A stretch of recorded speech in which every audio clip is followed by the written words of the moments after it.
बोला पड़ता दर्शन कयो दाना विचारा वृंदारण्य महेश्वरी शकपतन जोष्पोष्यन्ति प्रिया प्राण प्रेष्यति कुलात अपि असंकोचिता। इसलिए मैं कहता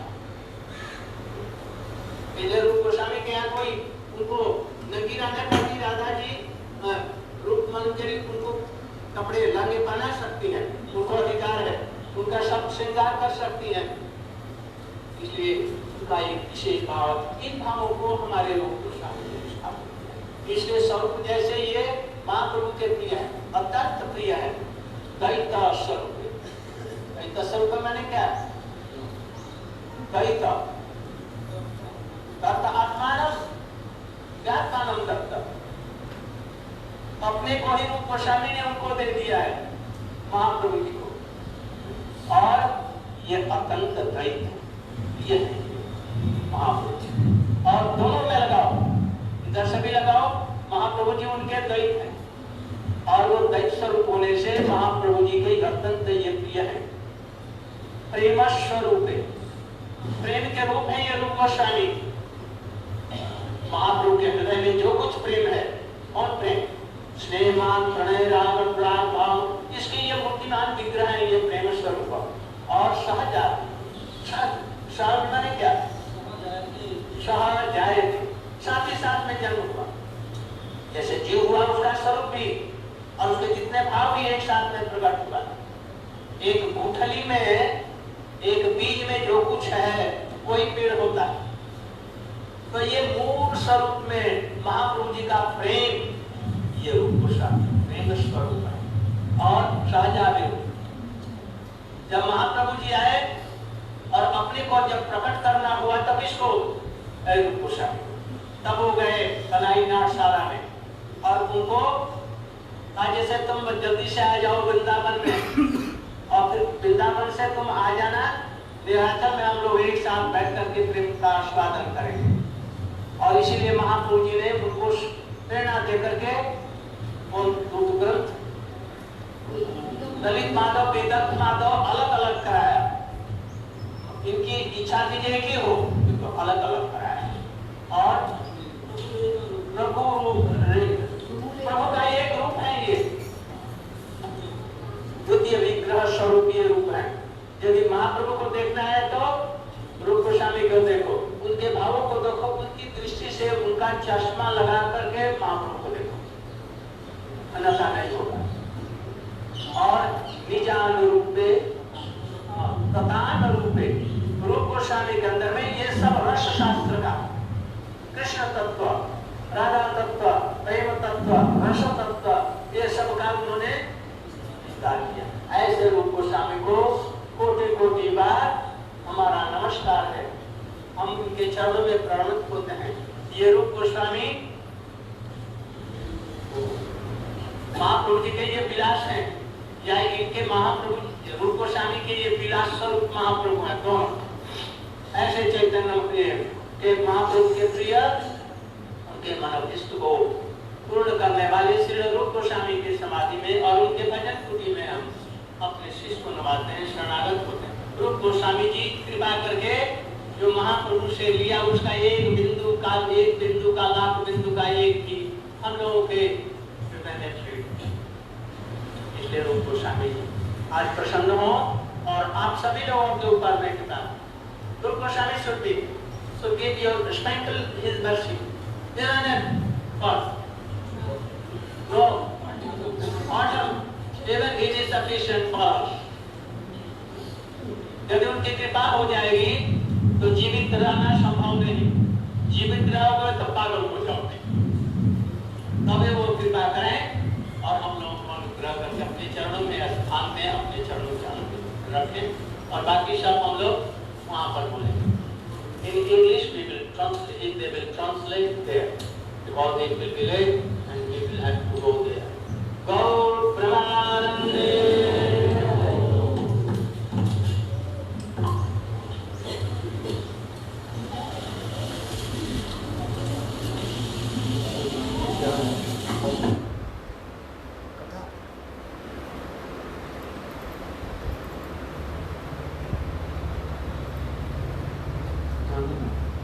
ये वाला जो रिकॉर्डिंग है यहीं पर समाप्त हो रहा है या फिर अभी 2-4 मिनट हैं?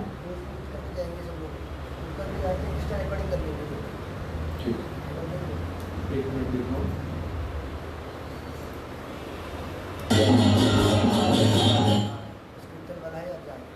पहले मैं बोलता हूँ फिर देखो। आज अभी हम लोगों ने जिस कथा को पुनः श्रवण किया उसी के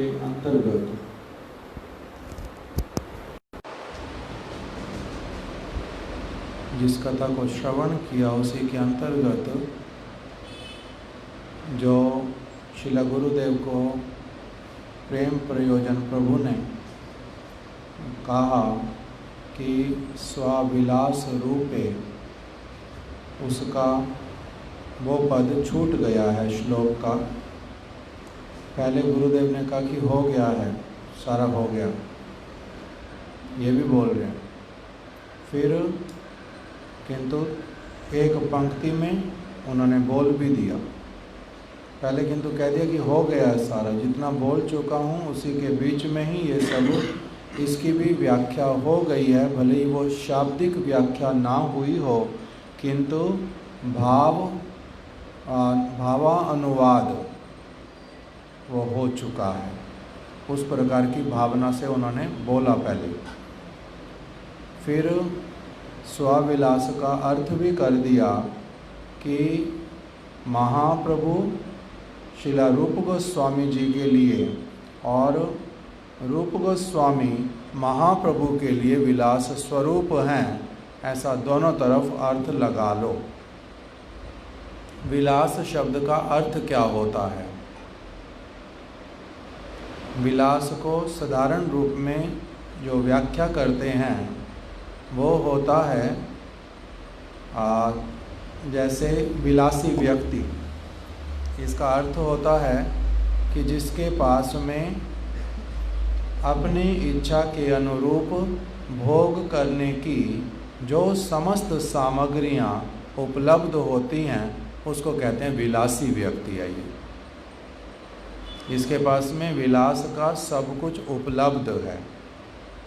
ये शब्द आता है चैतन्य भागवत में पुंडरीक विद्यानिधि प्रभु के लिए भी।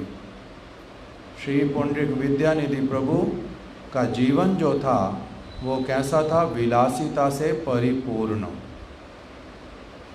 वहाँ पर विलास है बहुत। क्या विलास दिखलाया उनका? उनके पास में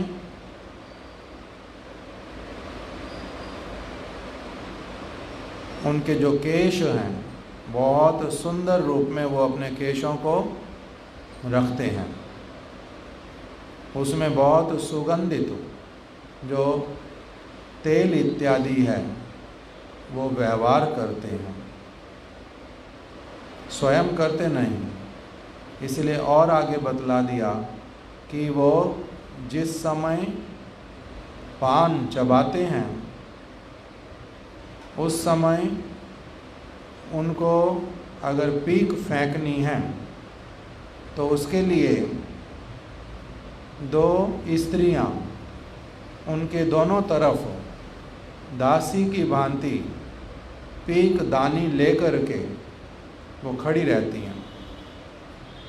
पीक दानी का फिर बताया कैसा बना हुआ है? स्वर्ण का, सोने का पीक दानी हाथ में लेकर के दोनों तरफ दासियां खड़ी होती हैं। जे कब ये किस तरफ मुख करके पीक जो है वो करना चाहेंगे, छोड़ना चाहेंगे, पता नहीं है।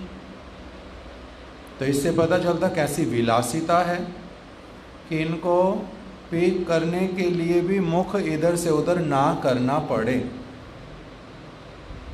इस प्रकार का जहाँ पर भावना है। फिर इनके पास में वैभव कैसा है? इतना ही सोना होगा, दो दासियों को पैसा देने के लिए होगा, इनको शौक होगा इस चीज़ का, इसलिए ये वाला कर लिया। किंतु कहते हैं फिर उनका जो बिस्तर जिस पे वो बैठते हैं वो कैसा है? सब समय एक हल्का सा भी कुछ उसके ऊपर दाग नहीं होना चाहिए। कैसा होगा? एकदम से दूध जैसा दूध का फेन होता है, एकदम से दूध दोहते हैं जिस समय गाय का, उस समय बाल्टी के भीतर में, बर्तन के भीतर में जैसे झाग एकदम से ऊपर उठ करके कितनी सफ़ेद एकदम होती है, उस प्रकार से उस रंग का उनका क्या होगा? बिस्तर का जो चादर है वो वैसे वाला होएगा। बैठने में वो कैसा? उसके लिए वर्णन आया कि उसके समक्ष जो माखन है वो भी कठोर पड़ जाएगा, इतना उनका जो कोमल बिस्तर है। फिर बिस्तर के ऊपर जो चंदोया है, चंदोया मतलब एक ऐसा वस्त्र जो क्या करेगा? पूरी तरह से बिस्तर को ऊपर से ढक देगा, ऊपर से कोई भी वस्तु नीचे आ नहीं सकती उनके सोने पर। और वो कितना सुंदर है उसके लिए वर्णन कर दिया। उसमें हिंगुल लगे हुए, हीरे जड़े हुए, मोतियां जड़ी हुई, चंद्र आकार उसमें दिखाई देता, बीच बीच में इस प्रकार का सब मीनाकारी किया हुआ है, इस प्रकार का विलासिता। फिर बताया उनका जो बिस्तर है वो कैसा बना हुआ? कहते हैं चार पहिए जो हैं, चार पाव, पाम बोलते हैं, चार पाई चार पाम हैं जो उसके, वो चार पाम किस तरह के हैं? उसमें भी वही बताया कि वो जगत में जितना सबसे अमूल्य बहुमूल्य जो मोती मणि माणिक्य इत्यादि उससे वो खचित है, पूरी तरह से जड़ा पड़ा है। तो ये उनका वैभव दिखलाया बहुत संक्षेप में। विलास, इसको कहते हैं विलास, अर्थात ऐसी समस्त सामग्री जिसके द्वारा एक व्यक्ति को परम प्रसन्नता पूर्वक सारी की सारी वस्तुएं उपलब्ध हैं। तो इसीलिए शिला रूप गोस्वामी पाद जी के लिए महाप्रभु कैसे हैं? विलास स्वरूप। इसका अर्थ क्या हुआ? महामहोत्सव स्वरूप, परम संपत्ति स्वरूप, जहाँ जिनके होने पर उनको और किसी वस्तु का कोई भी लेश मात्र भी अभाव अनुभव नहीं होता, वही उनके लिए विलास हैं, वही उनका प्राण है, वही उनका जीवन है, वही उनका सब कुछ है। जैसा शिला नरोत्तम दास ठाकुर ने अपने कीर्तन में शिला रूप गोस्वामी जी के लिए कहा, श्री रूप मंजरी पदा सेई मोर संपदा, सेई मोर भजन पूजन, सेई मोर प्राण धन, सेई मोर आभरण, सेई मोर जीवनेर जीवन। जिस जिस प्रकार से उसका व्याख्या व्यक्त कर सकते, बहुत बड़ा करके, इसका नाम है विलास, कि वही मेरी एकमात्र अभिलषित वस्तु हैं, उसी के होने से मेरे पास सब कुछ हो गया, जिनको लेकर के मैं नृत्य करता हूँ, गान करता हूँ, आनंदित होता हूँ, प्रसन्न रहता हूँ, परम संतुष्ट हूँ, अभाव रहित हूँ। जो सब भावना जहाँ पर आता है उस वस्तु को बोलते, ये इसके लिए विलास स्वरूप है, यही इसके लिए विलास है। चोर के लिए क्या विलास है? चोरी करने का समस्त सामग्री जहाँ उपलब्ध, उसके लिए वही विलास है। जो कामुक व्यक्ति है उसके लिए जहाँ पर उसको स्त्री मिल गई वहीं उसका विलास, उसके अतिरिक्त उसको और कुछ चाहिए ही नहीं। अंततः कुछ समय के लिए यही बात मन में अपने रखता है। साधारण जगत में लोग बोलते हैं मेरे को स्वर्ग मिल गया, विलास मिलने का। कोई वस्तु जो उनके मन के अनुसार मिल जाती है उसको बोलते हैं ये मेरे लिए क्या है? स्वर्ग मिल गया, मेरे को जन्नत में पहुंच गया। 2 मिनट में भले जहन्नुम में जाए, किंतु इस प्रकार का बोलता है, भावना लेता है। तो इसलिए महाप्रभु के लिए, रूप गोस्वामी के लिए कौन है? महाप्रभु एकमात्र संपत्ति, सर्वस्व हैं उनके, उनके प्राण हैं, उनका सब कुछ है, इसका नाम विलास है।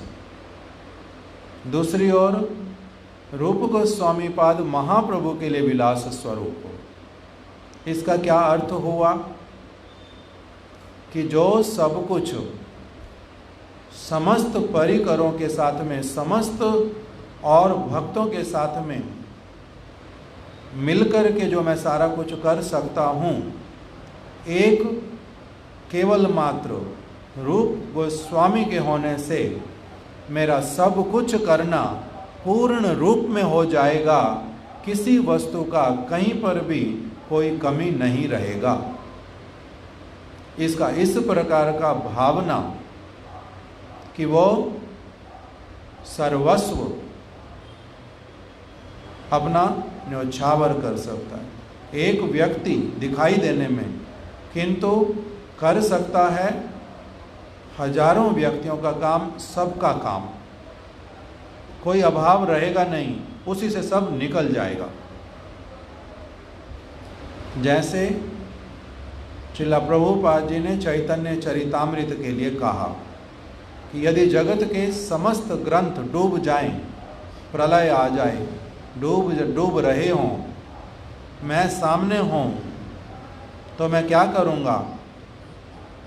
एकमात्र केवल चैतन्य चरितामृत, उसको लेकर के जब तक संभव होगा अपने मस्तक के ऊपर, अपने वक्ष स्थल पर लेकर के उसको तैरता रहूँगा। कारण इस एक चैतन्य चरितामृत के रहने से भागवत का रहना, गीता का रहना, महाभारत का रहना, वेदों का रहना, सबका रहना हो जाएगा। इसके भीतर में सब कुछ है, सब कुछ प्रकटित हो जाएगा पुनः इसी में से ही, किसी वस्तु का कोई अभाव रहेगा नहीं। इसी प्रकार से दिखाई देने में एक, किंतु बाकी जितना सब वैभव है, रघुनाथ दास गोस्वामी, सनातन गोस्वामी, ये सभी की जो सारी वस्तुएं हैं, इनमें पूर्ण रूप में और इन्हीं से ही प्रकाशित। इसीलिए ये क्या है? महाप्रभु के विलास स्वरूप, विलास स्वरूप, जिससे उनका क्या मिलता है? इस प्रकार का सेवा प्राप्ति होता है, जिसमें कि उनको, जैसे हमने श्री पुंडरीक विद्यानिधि प्रभु का श्रवण किया कि उनको मुख भी इधर से उधर करना पड़ेगा नहीं, रूप गोस्वामी उनके लिए वो सारा कुछ सेवा कर देंगे। उनका बिस्तर, यद्यपि बाहरी रूप से उन्होंने भले ही कोई भी उनकी सेवा ऐसी वाली ना की हो, किंतु नहीं करने पर भी जिन्होंने सब कुछ किया है वो इन्हीं का भावना पुष्ट करके ही किया है।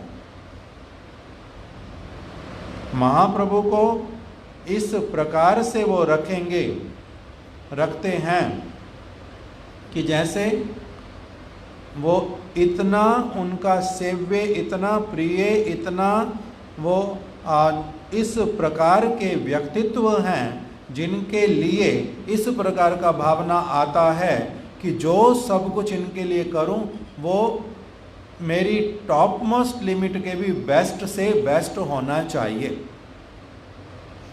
जिनके भीतर में ऐसी भावना आती है उसको कहते हैं, जैसे रूप गोस्वामी जी के हृदय में ये समस्त भावना आती है महाप्रभु के लिए, अर्थात इतना अधिक प्रेम उनके लिए उमड़ता है, इतना अधिक प्रेम उमड़ता है कि जिसमें वो सर्वस्व देकर के भी संतुष्ट नहीं हो पाते। ऐसा जो व्यक्ति कर पाता है उसको कहते हैं ये क्या है? विलास। इसलिए महाप्रभु के विलास अर्थात तो महाप्रभु को संपूर्ण रूप में इस प्रकार का प्रेम प्रदान करने में परम समर्थ, इसलिए इसका नाम है विलास स्वरूपे। इसको कहते हैं विलास।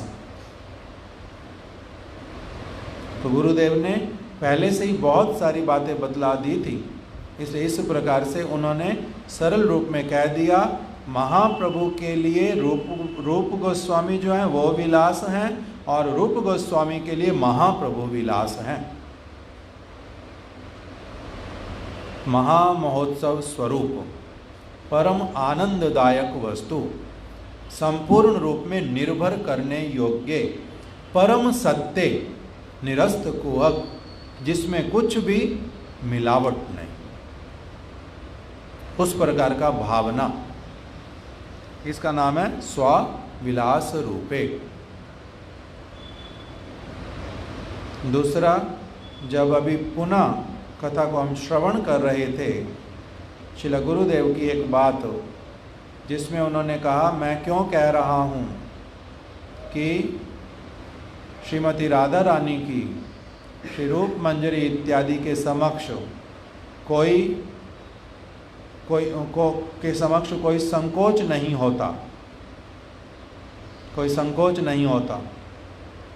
ललिता सखी के समक्ष संकोच होता है, विशाखा सखी के समक्ष संकोच होता है, इनके समक्ष नहीं होता। इसको भी निरूपित किसने किया, किसने बतलाया प्रमाण स्वरूप? स्वयं श्रीला रूप गोस्वामी के माध्यम से महाप्रभु ने श्रील रूप गोस्वामी पाद जी के माध्यम से ही इस वस्तु को स्थापित किया, उस जगत की इस बात को जो वर्णन हो गया किस श्लोक के माध्यम से, तांबूल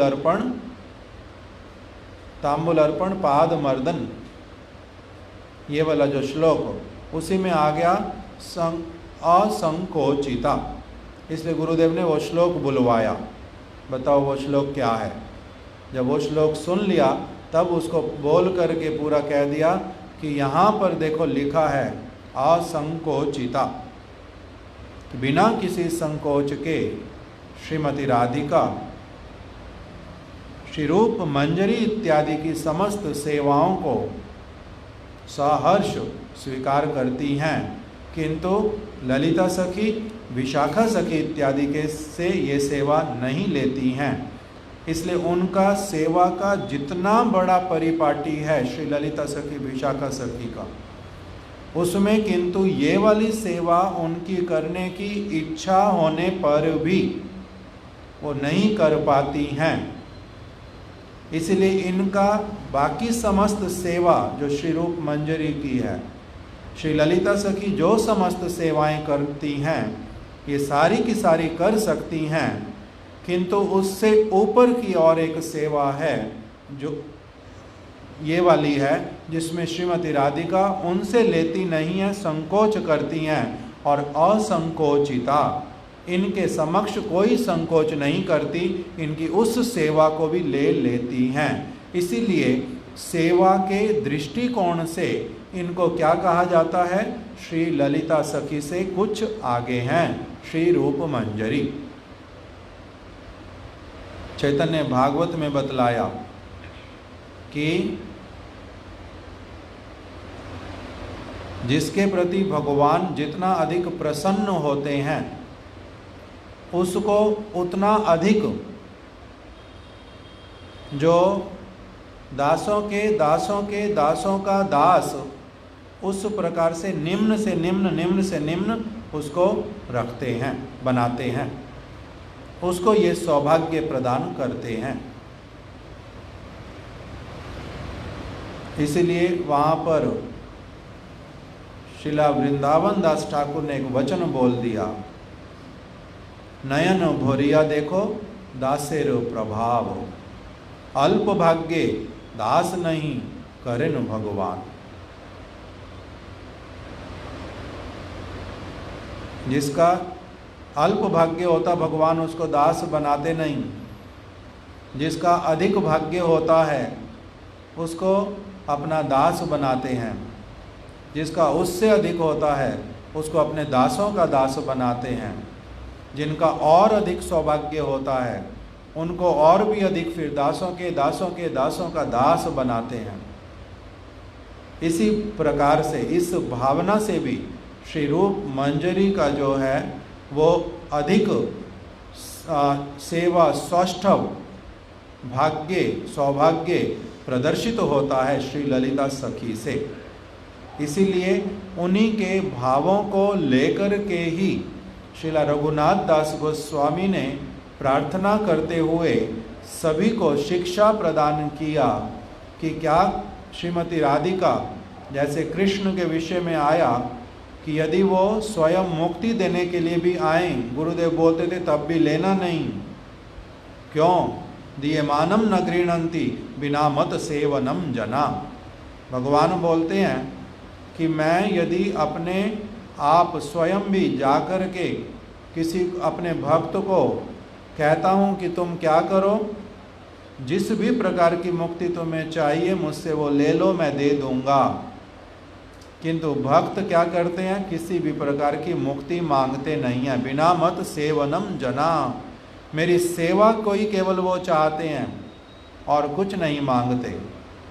फिर उससे आगे जब जाते हैं तब कह रहे हैं कि यदि श्रीमती राधिका, वहाँ तो कृष्ण का बताया भागवत में, कृष्ण स्वयं कह रहे हैं कि मैं यदि कहता हूँ कि मुक्ति ले लो, नहीं लेते। तो इसलिए गुरुदेव कह रहे हैं नहीं लेना कृष्ण के कहने पर भी। दूसरी ओर श्रीमती राधिका यदि कहें कि तुम क्या करो, मेरी सखी के पद को स्वीकार कर लो, ललिता सखी, विशाखा सखी जैसे मेरी सखी बन जाओ, मैं तुम्हारे ऊपर बहुत प्रसन्न हूँ, तुम यही पद ले लो। तब गुरुदेव कहते हैं वहाँ पर भी क्या कहना कि मुझे वो पद भी नहीं चाहिए, सखी पद नहीं चाहिए। कौन सा पद चाहिए? इसलिए वहाँ पर बता दिया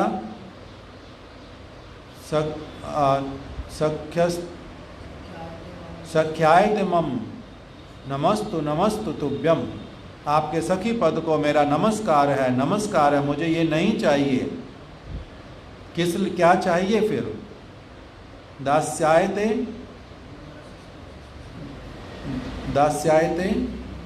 मम रसोस्तु रसोस्तु सत्यम।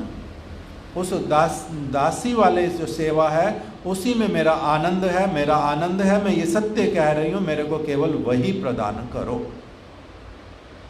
मुझे केवल वही प्रदान करो। तो श्रीमती राधिका को भी उनके कहने पर भी कि यदि वो तुम कहें कि मेरा सखी पद ले लो, तब भी क्या कहना कि नहीं, मेरे को ये वाला दासी पद दो, किंकरी पद अर्थात मंजरी पद, ये वाला मुझे प्रदान करो। तब इस स्थान पर महाराज जी एक बात बोलते थे कि भगवद गीता में लिखा है परम दृष्ट्वा निवर्तते। जब एक व्यक्ति को श्रेष्ठ रस का दर्शन होता है तब उस समय उसका जो निम्न रस का पान वो कर रहा होता है वो उसका अपनी आप से छूट जाता है। यदि किसी के पास में कोई लोभ युक्त वस्तु दिखलाई पड़ रही हो और उससे उसको बड़े वाली वस्तु लोभ युक्त दिखाई दे जाए तो उसको छोड़ने में कोई असुविधा नहीं होती। एक भिखारी का उदाहरण देते थे। ऐसा वाला भिखारी भीख मांगने से भी पेट नहीं भरता, इतना मिल नहीं पाता कि पेट भी भर जाए। एक दिन उसके सौभाग्य से उसको क्या दिखाई दे गया, जंगल में बहुत सारा सोना पड़ा हुआ था। वो उसको दिखाई दे गया, सोना नहीं लोहा पड़ा हुआ था, उसको लोहा बहुत सारा दिखाई दे गया। बड़ा प्रसन्न हुआ, जितना उठा सकता था पोटलियों में भर लिया, अपने कंधे पर जो बैग इत्यादि लटकाता था उसमें भर लिया, जो उतरिया इत्यादि लेता था उसमें भर लिया, कम से कम कपड़े पहन करके रखे और जितना कपड़ों का अपना झोले बना सकता था बना करके जितना भर सकता भर लिया। भारी है, चलने में बड़ी परेशानी हो रही है, किंतु इसको परेशानी नहीं हो रही, ये प्रसन्न हो रहा है, भार उठा करके भी प्रसन्न, थोड़ा सा भी कम नहीं करता और उल्टा जितना ले सकता है लेता जा रहा है। जब अपने घर की तरफ चला जहाँ रहता था उसको दिखाई दे गया तांबा। अब तांबा जो है वो लोहे से महंगा बहुत, तांबे के भी ढेर लगे पड़े। तो उस समय उसने क्या किया, लोहा फेंकने में 1 मिनट लगाया नहीं, चारों तरफ देखता है कि ये किसी का है तो नहीं तांबा। जब देखा किसी का नहीं है तब क्या करता है, साथ साथ में सारा लोहा फेंक दिया, सारे कपड़े जल्दी जल्दी खाली किए और जितना अधिक ये भर सकता था भर लिया। इसी प्रकार से फिर आगे महाराज जी बड़ा करके बताते थे। फिर उसको क्या दिखाई दे गया, पीतल, फिर इसको फेंक दिया, पीतल लिया। फिर दिखाई दे गया चांदी, फिर पीतल फेंक दिया, चांदी ले ली। फिर चांदी के बाद में सोना दिखाई दे गया, सोना ले लिया, चांदी फेंक दी। कोई दुखी होता नहीं, अधिक से अधिक प्रसन्न होता जा रहा है। क्यों? परम दृष्टवा निवर्तते। जब श्रेष्ठ वस्तु दिखाई देती है, निम्न वाले से निवृत्त हो जाता है, उसके प्रति और आसक्ति रहती नहीं, भावना रहती नहीं, छूट जाता है, दुख भी होता नहीं, प्रसन्नता होती है। हीरे मोती दिखाई दे गए, माणिक्य दिखाई दिए, वो सब एक के बाद एक आगे होता जाता है। जब कृष्ण रूपी हीरा दिखाई दे जाएगा तब क्या करेगा फिर? इसलिए जब वो मिल जाता है तब फिर उसके सामने सब कुछ और फीका पड़ जाता है। गोधन गजधन राजधन आर रतन धन खान, जब आवे संतोष धन सब धन धूलि समान। जब एक व्यक्ति संतुष्ट हो जाता है, सारे धन उसके सामने बोलते हैं क्या हो जाता है, धूलि के समान हो जाते हैं। क्यों? क्योंकि संतुष्टि आना ये सबसे बड़ा धन है। एक किसी श्रेष्ठ जगत के अनुसार, श्रेष्ठ व्यक्ति के अनुसार, उसके वचन में संतोष धन सबसे बड़ा धन। जब वो आ गया, बाकी सारे धन उसके सामने धूलि के समान है। बड़े बड़े राजा भी उसके सामने, इसके पास कुछ नहीं, इसके पास संतोष है, उनके पास बहुत कुछ है, तब भी वो इससे नीचे माने जाते हैं। तो इसी प्रकार से बोल रहे हैं महाराज जी की परम दृष्टवा निवर्तते। श्रेष्ठ वस्तु दिखाई देने पर निम्न अपनी आप छूट जाती है, उसके प्रति लोभ रहता नहीं। और व्यक्ति सदैव किस प्रकार का है, श्रेष्ठ से श्रेष्ठ वस्तु की ही कामना करता है। जब तक उसके अनुसार उसको सर्वोत्तम वस्तु नहीं मिल जाती तब तक वो संतुष्ट नहीं हो सकता। इसलिए जो जीव के लिए सर्वोत्तम से सर्वोत्तम वस्तु, उसका नाम क्या है, मंजरी भाव। जब वो मिलता है तब उस समय क्या कहते हैं, सख्यायते मम नमस्तु नमस्तु नित्यम, दास्यायते मम रसोस्तु रसोस्तु सत्यम। तभी ये प्रार्थना कर पाते हैं। तो इसलिए असंकोच भाव से वहाँ पर सेवा कर पाते हैं। अर्थात सेवा की जो सर्वश्रेष्ठ पराकाष्ठा है वहाँ तक ये पहुँच करके करते हैं। सर्वश्रेष्ठ दासी पद है, इसीलिए उसके प्रति इनका लोभ होना चाहिए जीव का, और समस्त वस्तुएं उसके समक्ष छोटी। इसी को ही महाप्रभु ने रूप गोस्वामी पाद जी के माध्यम से प्रकटित कराया, रघुनाथ दास गोस्वामी के माध्यम से उसके प्रति लोभ युक्त होना सिखाया, और आगे जगत के जो बद्ध जीव इसी के प्रति ही लोभ युक्त हों, इस प्रकार का आदर्श रख दिया श्रील रूप गोस्वामी जी के माध्यम से। इसलिए जो ये शब्द मंजरी भाव, किंकरी भाव बहुत श्रेष्ठ, बहुत पवित्र, बहुत उन्नत, इसी को कहते हैं ये श्री चैतन्य महाप्रभु के द्वारा ये क्या है, उस जगत की सर्वश्रेष्ठ वस्तु का निदर्शन प्रदान करने वाले प्रथम वचन। इससे पहले किसी ने उस पर जगत की इस बात को किसी भी आचार्य ने नहीं प्रकटित किया था, उनके दृष्टि में नहीं आया था, उनका अनुभव नहीं था, इसलिए वो प्रकाशित नहीं हुआ।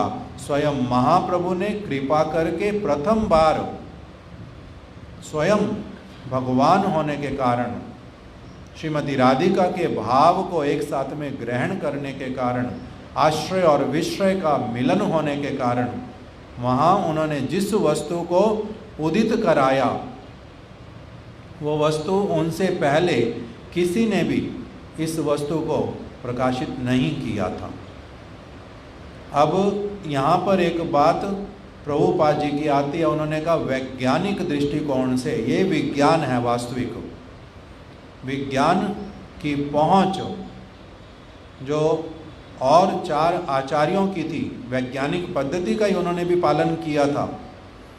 आत्मा के स्तर का विज्ञान, आत्मा का कहाँ तक गति है, कहाँ तक प्राप्ति है वस्तु का, उसके लिए वो सब एक के पश्चात एक उत्तरोत्तर उन्होंने वर्णन किया था। किंतु जिस स्तर पर, जिस स्थान तक किसी का भी अप्रोच नहीं हुआ था, उस वस्तु की जो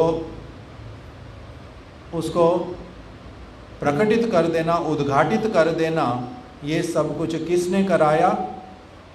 महाप्रभु ने श्रील रूप गोस्वामी के माध्यम से। ये विज्ञान की भित्ति पर आधारित है, वास्तविक विज्ञान की भित्ति पर। वास्तविक विज्ञान का जो चरम सीमा वो यहाँ पर प्रकटित होता है, ये प्रकटित कराया श्री चैतन्य महाप्रभु ने रूप गोस्वामी जी के माध्यम से। उससे पहले ये शब्द, ये भाव कहीं पर भी किसी के द्वारा भी, वास्तविक वैज्ञानिकों के द्वारा भी प्रकटित, प्रकाशित नहीं हुआ था। इसलिए बोलते हैं यं कलिरूप शरीर न धरत, तंग ब्रज प्रेम महानिधि कुठरिक, कौन कपाट उघाड़त।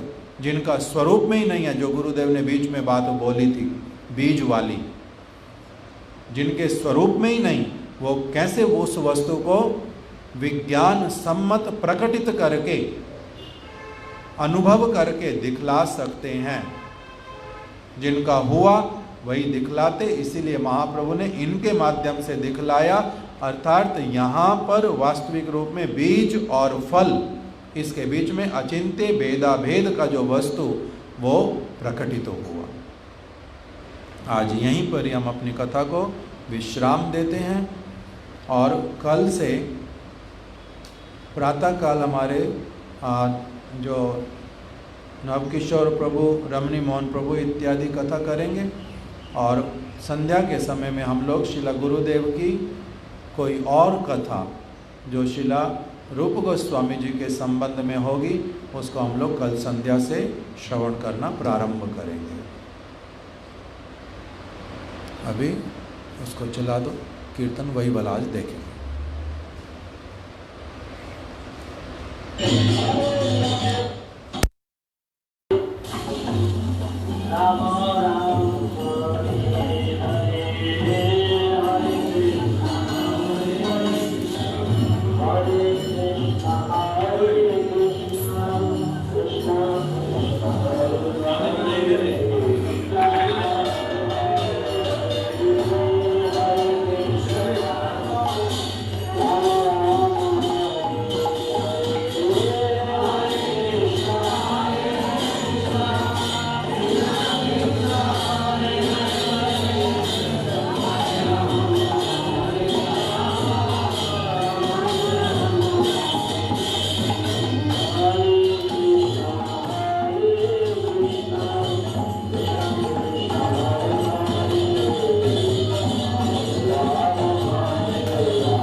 गुरुदेव कृपा करके मुझको अपना लें।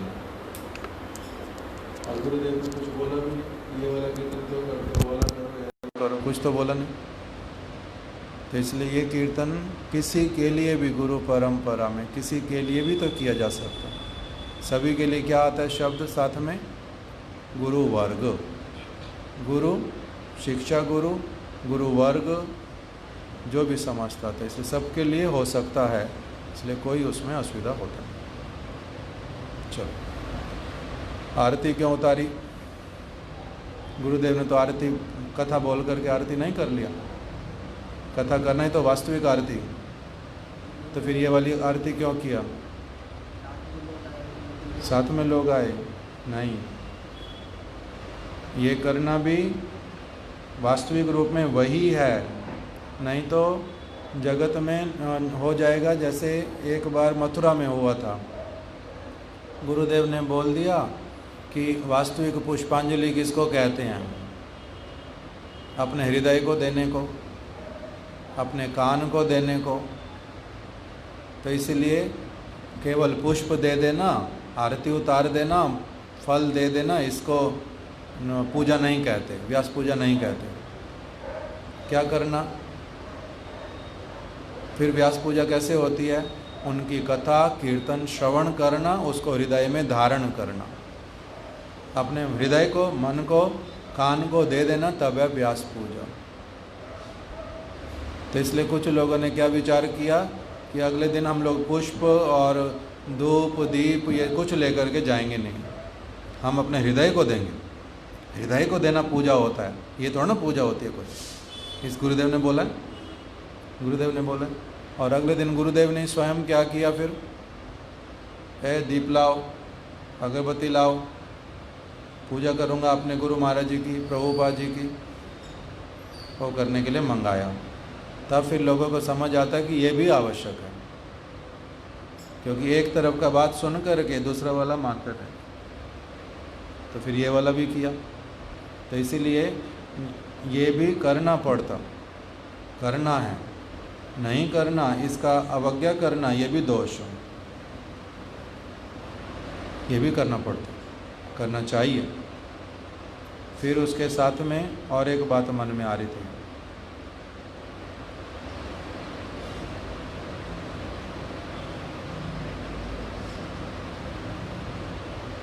हाँ, कभी कभी हम क्या कहते हैं कि जो बाहरी चीज़ें हैं, ये सब बाहरी चीज़ें हैं, इससे क्या आता जाता है ज़्यादा? बाहरी चीज़ें इससे क्या आता जाता है?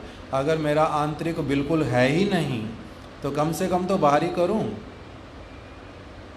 ना, बाहरी भी नहीं करूं, फिर आंतरिक तो होता नहीं, बाहरी भी नहीं करूं, तो दोनों तरफ से मैं क्या बन जाऊंगा? लूज़र, मेरा अपना हानि होगा। तो इसलिए ये वस्तु करते करते मैं अग्रसर होऊंगा, ये भी तो कोई विचार है या नहीं है? ये भी तो विचार, कम से कम पहले बाहरी रूप में ही करना प्रारंभ करो, फिर आंतरिक वाला आ जाएगा। एक ये, इसलिए भी ये करना जरूरी।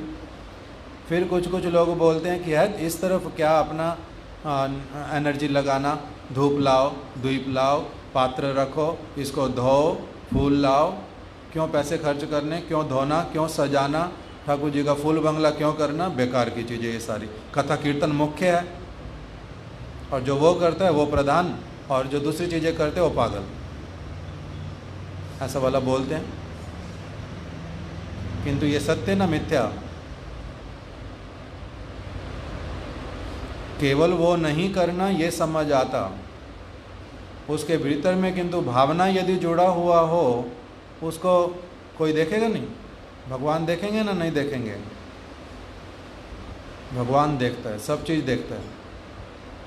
इसलिए भावना के साथ में करना सर्वोत्तम।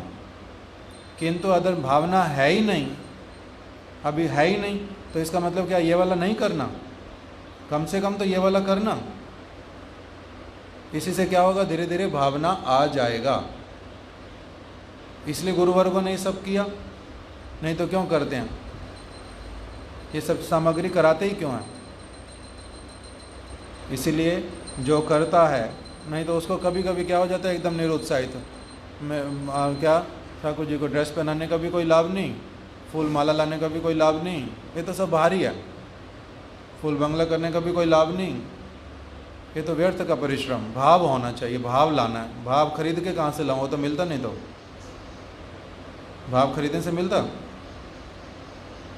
अभी कम से कम जो खरीदने से वस्तु मिलती है वही तो लेकर के दूं, है ही नहीं, खरीद भी नहीं पा रहा हूँ, कुछ भी दे करके नहीं खरीद पा रहा हूँ। तो इसीलिए ये सब वस्तुएं गुरुदेव स्वयं अब आरती उतार रहे हैं, तो क्या आवश्यकता ऐसा करने का? ये सारी चीज़ें साथ साथ में समझना चाहिए। वांछा कल्प तरुभ्यश्च कृपा सिंधुभ्य एव च पतितनाम पावनेभ्यो वैष्णवेभ्यो नमो नमः। श्रील गुरुपाद पद्म की जय, समस्त वैष्णव गण की जय, रूपानुग गुरु वर्ग की जय, श्रील रूप गोस्वामी पाद की जय, श्री चैतन्य महाप्रभु की जय, श्री ब्रजमंडल की जय, गौड़ मंडल की जय, क्षेत्र मंडल की जय। गौर प्रेमानंदे हरि हरि बोल।